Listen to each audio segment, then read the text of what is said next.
அதிமுக சார்பில் போட்டியிட விருப்ப மனு அளிக்க இன்றே கடைசி நாள். இதுகுறித்த விவரங்களுடன் செய்தியாளர் அபினேஷ் இணைந்திருக்கிறார். அபினேஷ், இதுவரையில் விருப்ப மனுக்கள் எவ்வளவு பெறப்பட்டிருக்கின்றன? இன்றும் விருப்ப மனுக்கள் தருகிறார்களா? என்ன விவரம்?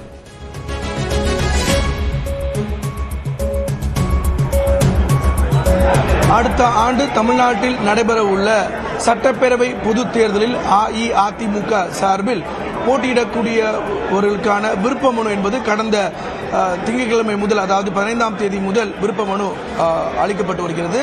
விருப்ப மனுக்களை தமிழ்நாடு முழுவதும் இருந்து அதிமுகவுடைய நிர்வாகிகள், தொண்டர்கள் பெற்று அந்த விண்ணப்பங்களை பூர்த்தி செய்து அளித்து வருகின்றனர். குறிப்பாக இன்றோடு அஇஅதிமுக சார்பில் விருப்ப மனு அளிப்பதற்கான இறுதி நாள் என்பதால் தமிழ்நாட்டின் பல்வேறு பகுதிகளிலிருந்து சுமார் 1000க்கும் மேற்பட்ட அதிமுக நிர்வாகிகள் மற்றும் தொண்டர்கள் அதிமுக தலைமை அலுவலகத்தில் வந்து விருப்ப மனுக்களை அளித்து வருகின்றனர். குறிப்பாக அடுத்த ஆண்டு நடைபெற இருக்கக்கூடிய இந்த சட்டப்பேரவை பொதுத் தேர்தலுக்கான விருப்ப மனு என்பது அதிமுக தலைமை அலுவலகத்தில் கடந்த 15ஆம் தேதி முதல் பெறப்பட்டு வருகிறது.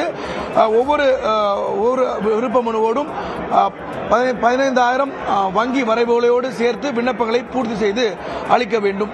அந்த அடிப்படையில் 15ஆம் தேதி சுமார் 1000க்கும் மேற்பட்டோர் அஇஅதிமுக தலைமை அலுவலகத்திற்கு வந்து அன்று ஒரே நாளில் 1800 மனுக்கள் வந்து பெறப்பட்டது. அதுக்கு பிறகு 19ஆம் தேதி அமாவாசை தினம் என்பதால் சுமார் 2500க்கும் மேற்பட்ட விருப்ப மனுக்கள் பெற்று அன்றைய தினம் அளிக்கப்பட்டது. இன்று வரை மொத்தம் சுமார் 8000 விருப்ப மனுக்களை அதிமுக நிர்வாகிகள், தொண்டர்கள் அளித்திருக்கிறாங்க. இன்று சுமார் ஒரு 2000 மனுக்கள் வரை பெறப்படும் அப்படின்னு எதிர்பார்க்கப்படுகிறது. இருப்பினும் இந்த விருப்ப மனு அளிப்பதற்கான கால அவகாசத்தை நீட்டிப்பு செய்வதற்கான வாய்ப்பும் இருப்பதாக தகவல்கள் தெரிவிக்கின்றன. குறிப்பாக இன்றைய கடைசி நாள் என்பதாலும் அதிக அளவில் நிர்வாகிகள் வந்து தமிழ்நாடு முழுவதும் வந்திருக்கிறாங்க.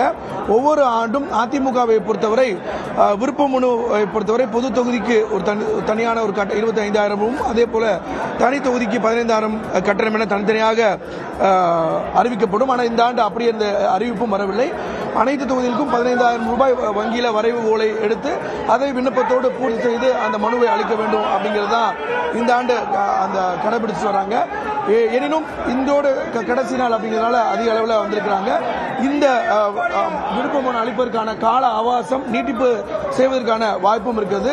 டிசம்பர் 30ஆம் தேதி வரை விருப்ப மனுக்களை அளிப்பதற்கான கால அவகாசத்தை நீட்டிக்க வாய்ப்பு இருக்கிறது. அந்த அடிப்படையில் இந்த விருப்ப மனுக்களை இதுவரை நேற்று மாலை வரை சுமார் 8000 பேர் வரை விருப்ப மனு அளிச்சிருக்கிறாங்க. அதில் பலர் தங்களது தொகுதியில் அஇஅதிமுகவுடைய பொதுச்செயலாளர் எடப்பாடி பழனிசாமி போட்டியிட வேண்டும் அப்படின்னும் விருப்ப மனு அளிச்சிருக்கிறாங்க.